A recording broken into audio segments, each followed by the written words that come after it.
Intinya adalah semua teknologi itu selalu bermata dua. Itu selalu. Jadi di situ ada advantages juga termasuk disadvantages.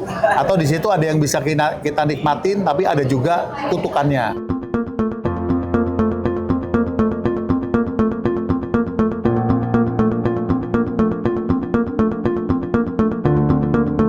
Sesi selanjutnya akan kita lanjutkan mengenai penguatan dan keamanan cyber yang akan dipaparkan oleh Bapak Syariful Mintarjo selaku Kabid Koordinator IDNIX.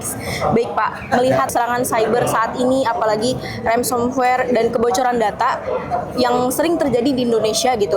Bagaimana Bapak melihat kondisi ketahanan cyber tersebut di Indonesia saat ini? Ya, jadi gini Mbak, intinya adalah semua teknologi itu selalu bermata dua.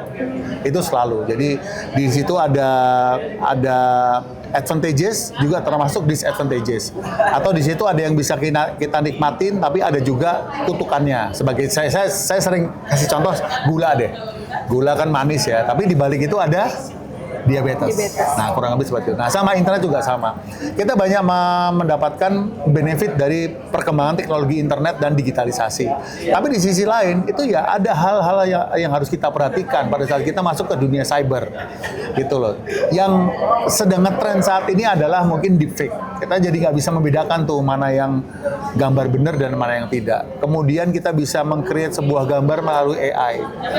Gitu. Sampai mata kita sendiri tertipu. Jadi kalau dulu ada pepatah seeing is believing, nah sekarang udah nggak relevan hal kayak begitu. Kita banyak ditipu oleh hal-hal yang sifatnya hoax. Gitu. Nah, terkait fokus kepada ransomware dan pencurian data, perlindungan pribadi, memang di sini adalah kunci dari keamanan itu adalah awareness. Ya, awareness itu dimulai dari kita sendiri. Dari hal yang paling simpel adalah jangan klik sembarangan. Gitu loh. Nah, kebanyakan ransomware itu masuk justru karena kita itu penasaran dengan link yang dikasih oleh si penyerang ini, gitu loh. Dia sudah tahu secara psikis kita akan tertarik dengan link seperti itu, maka kita ngeklik sembarangan. Nah, ngeklik sembarangan ini kan bagian dari awareness tadi itu. Coba kita sadar. Jangan ngeklik sembarangan. Atau minimal kita pasti dong kita ada laman untuk mengecek apakah link tersebut itu benar atau tidak, cek hoax.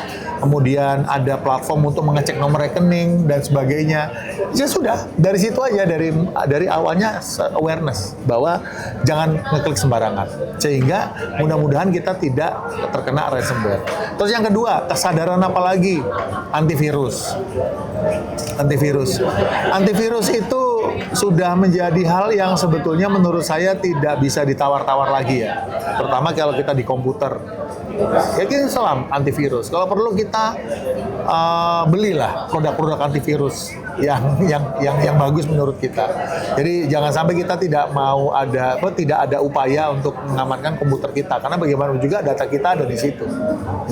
Nah, yang kedua yang terkait dengan perlindungan data pribadi. Nah, ini juga lebih fokus kepada para penyedia platform ya. Karena saat ini pemerintah juga ada dendanya itu kalau kita tidak memiliki keahlian untuk melindungi data pribadi kita. Menyimpan nomor rekening atau nama kita, tanggal lahir, kemudian nama kandung ibu kita di dalam platform atau aplikasi yang kita buat itu ada tanggung jawabnya sendiri sekarang. Nah, ini juga catatan dari teman-teman yang memiliki keahlian untuk mendevelop aplikasi atau aplikasi developer untuk mulai saat ini sudah memperhatikan hal tersebut karena begitu itu bocor dan apabila ditelusuri kebocorannya dari platform atau yang teman-teman develop itu akan menjadi intinya begini, akan ada implikasi hukumnya karena tidak berhasil melindungi data-data yang sudah disubmit di platform yang teman-teman buat. Kira-kira langkah konkret apa yang dilakukan IDNIX dalam membantu penyediaan layanan internet tadi ISP untuk memperkuat infrastruktur dari segi keamanan? Oke. Nah ini yang menarik nih ya. Jadi di dalam infrastruktur IP itu sebetulnya sudah ada yang namanya IRT Contact. IRT itu singkatan dari Incident Response Team Contact. Tapi sayangnya nih, para pengguna IP lah ya bilang, atau teman-teman yang sudah mendapatkan IP itu mailboxnya kadang-kadang banyak yang nggak dibuka itu. Nah, IRT Contact itu adalah di mana email sebuah mailbox, sebuah email yang di tempat kita, di mana kalau ada serangan atau ada suspicious activity yang terkait dengan IP kita, mereka tuh emailnya ke email kita itu, dan kita harus follow up. Gitu.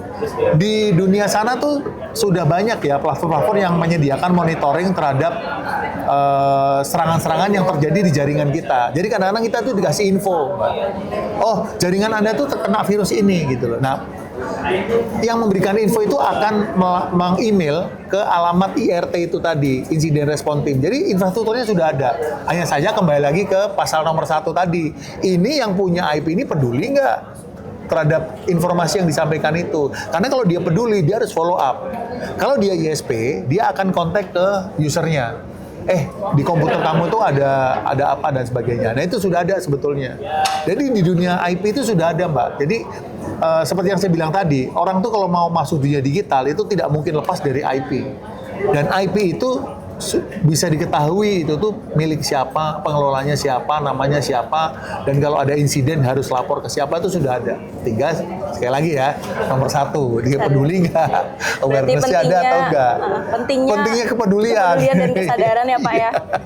Baik, pengelolaan IP address tadi merupakan elemen penting ya Pak dalam membangun identitas digital yang aman. Nah, lalu bagaimana Identix memastikan proses distribusi tersebut dan manajemen IP itu berjalan aman serta tidak salah digunakan? Ya, untuk saat ini Identix itu cukup ketat lah, cukup ketat mencatat IP tersebut itu didelegasikan ke siapa, gitu loh. Jadi IP ini ada registernya, Mbak. Ini tuh didelegasikan ke siapa, menggunakan upstream mana, kemudian kontaknya siapa aja yang di situ. Nah, ABJI ini cukup ketat sampai saat ini untuk mengadministrasikan ya data-data tersebut itu supaya benar dan valid. Jadi memang perusahaannya ada, orang yang bertanggung jawabnya ada. Nah, kita cukup ketat. Apalagi saat ini kalau Mbak lihat di lamannya ABJI, memang kita lagi ada proses audit ya. Audit salah satunya adalah langkah nyata dari audit itu adalah para penerima delegasi IP itu harus memperbarui datanya supaya informasi di tempat kita itu aman, jelas siapa yang mengakses. Jadi kita apabila ada insiden yang terkait dengan jaringan, kita dapat dengan mudah melakukan follow up.